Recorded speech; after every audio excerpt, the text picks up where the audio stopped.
this video, I'll cover everything you need to know about the revamped Stunt plane, price, performance, and my own opinion on this vehicle.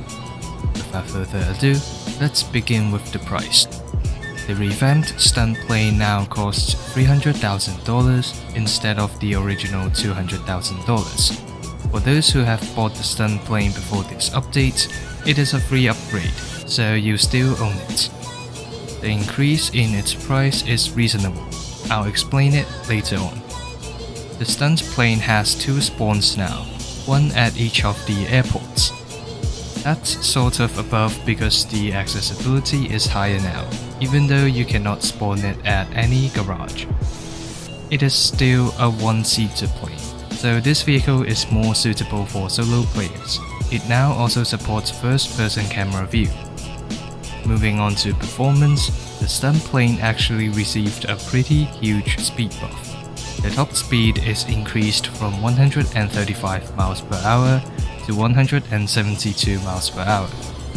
At this point, the Stunt plane is only 40 miles per hour slower than the current fighter jet, and that is impressive for how much it costs.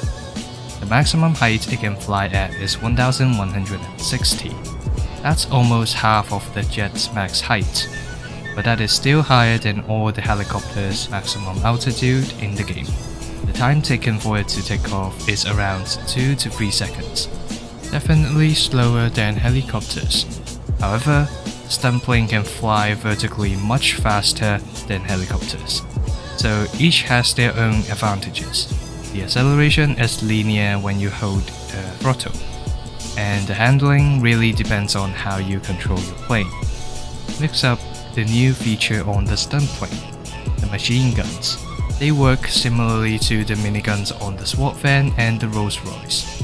You can use them by holding down the firing button, which is the left mouse button on computers, and that also means you don't have to pay for the ammunition.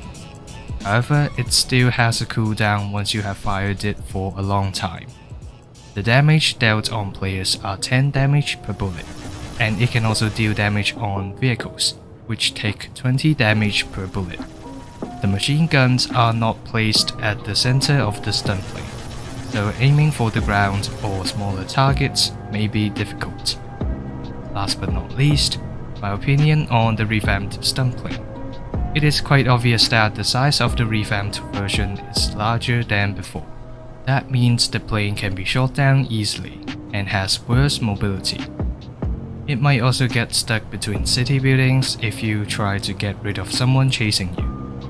Overall, I would say the Stunt plane is really good for robberies, especially for power plants, and the 172 miles per hour flying speed makes it the second fastest aircraft in the game, which is more than plenty.